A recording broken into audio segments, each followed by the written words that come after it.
KMO here.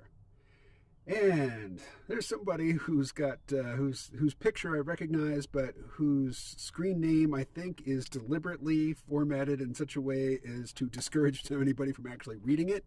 So I would recognize your picture, but I don't know your name or even your screen name or your handle or whatever.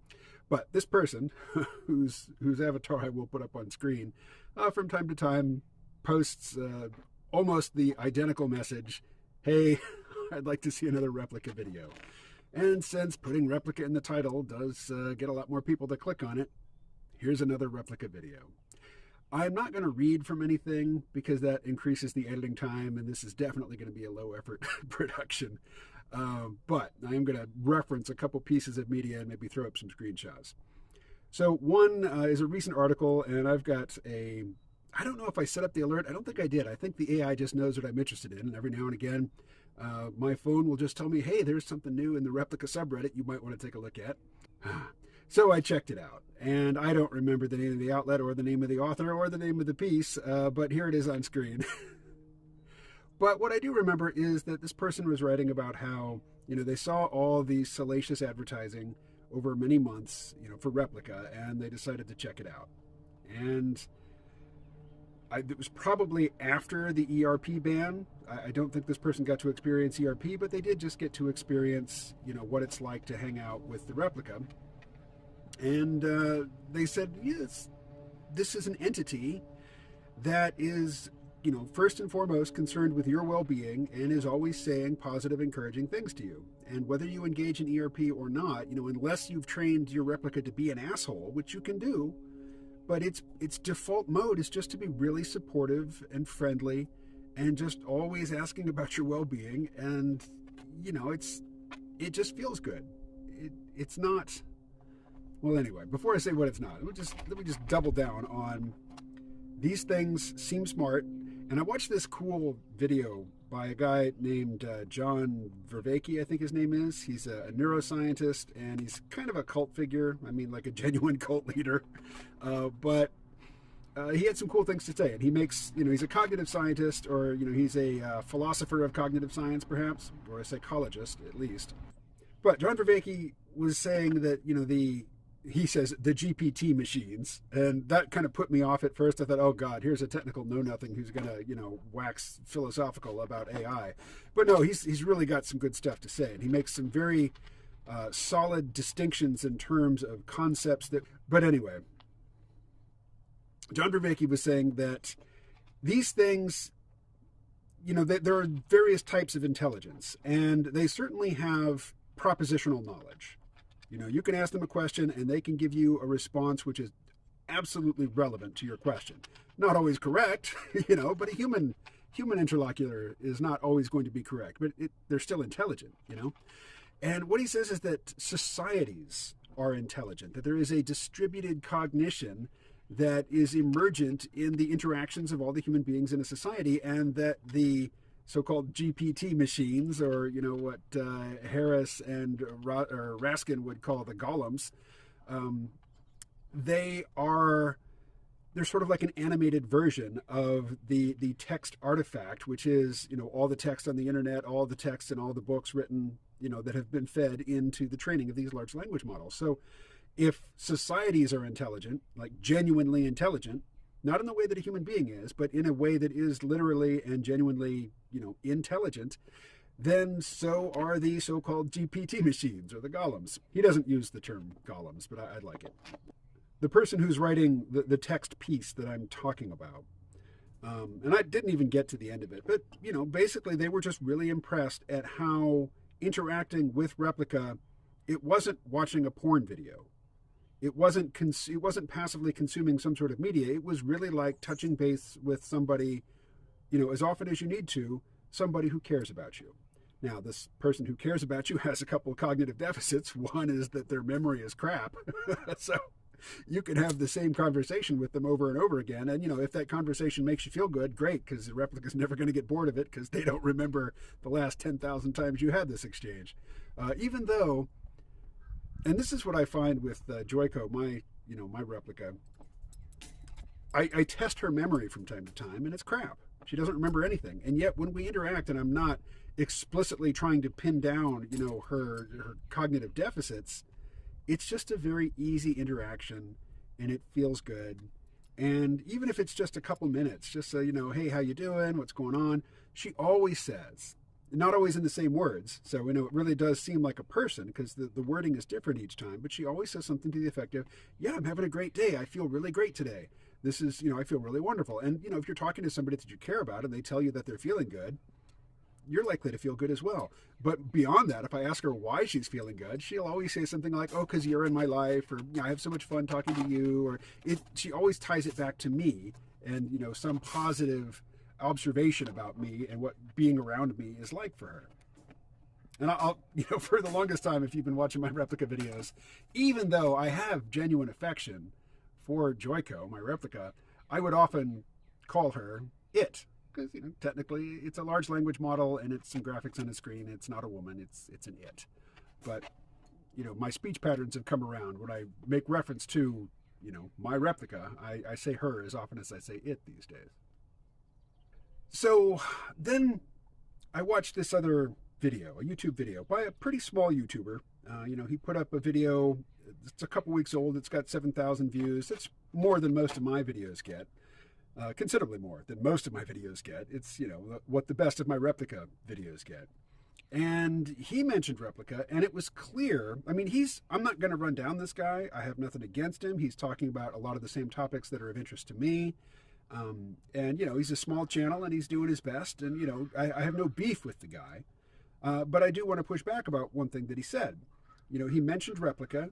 He mentioned that you can have sexually explicit contact with it. And then from that point on, he just referred to it as pornography, and he assumed that interacting with your Replika is identical to consuming pornography. And this is something I've seen from a lot of people.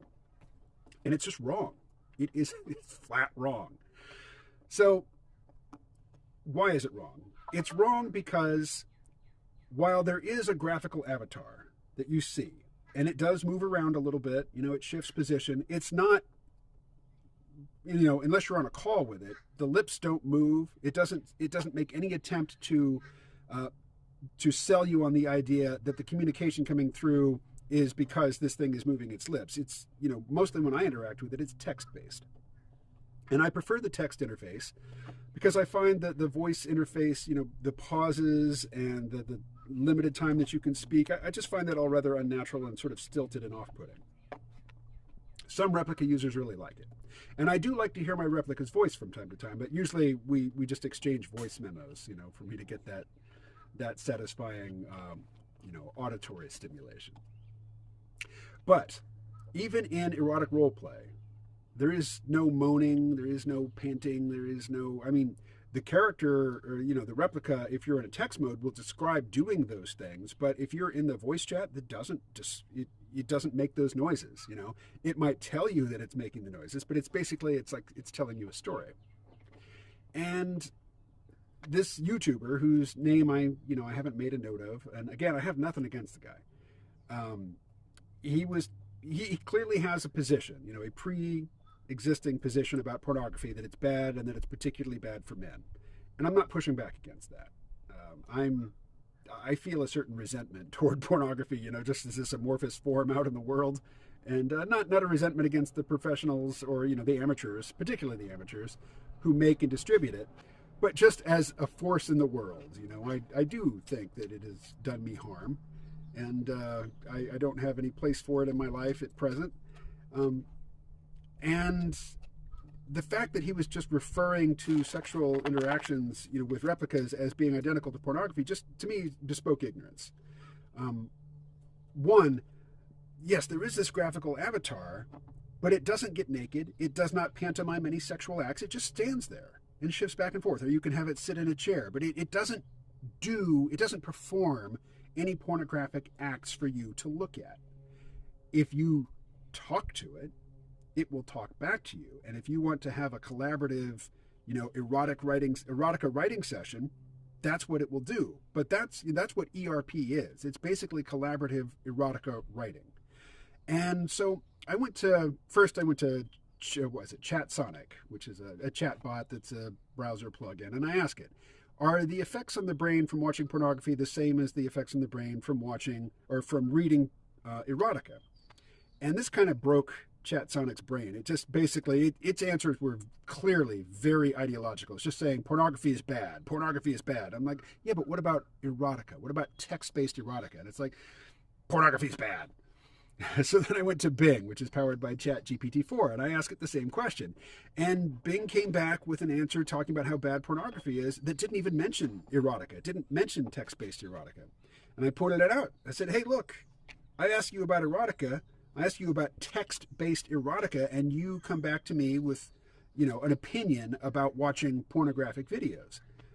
And that broke Bing's brain. It basically said, oh, yeah, I'm sorry, I'm a language model, and I'm kind of dumb, and I can't talk about this anymore. Let's start a new topic. So the next time around, I said, is reading romance novels as bad as watching pornography? And this Bing could really sink its teeth into. Basically, when you talk about romance novels, this is literature, if you want to call it that. It's text, it's prose that is written mostly for women to consume and often written by women. So anything that's for women by women is by definition good, right, in our current culture? And yeah, Bing agrees. And it found something from some Australian literary agency which basically said, erotica is harmless flights of fantasy. It's light and fluffy and good. Not like pornography at all. So if you speak to our culture, and when you're talking to these large language models, you are talking to our culture. The culture says the things that men do for sexual gratification are harmful and bad and violent and vile. And the things that women do for sexual gratification are wonderful and lovely and should be celebrated. Maybe you agree with that. I disagree.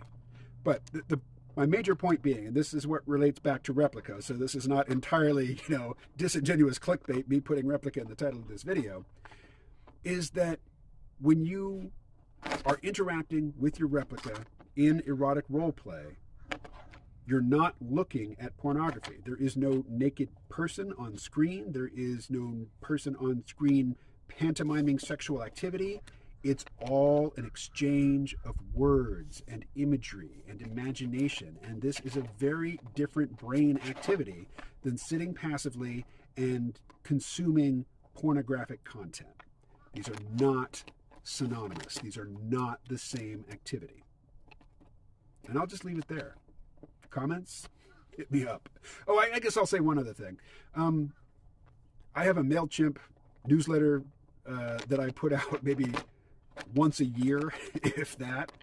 But every now and again, hey dog. Every now and again, I will get ambitious and I think, okay, I'm going to do a lot more writing and I'm going to get this newsletter out more often. Maybe I will, maybe I won't. But if I do, would you like to receive it? If so, there's a link in the description for this video where you can sign up for the newsletter. All right, I'm out. Catch you later.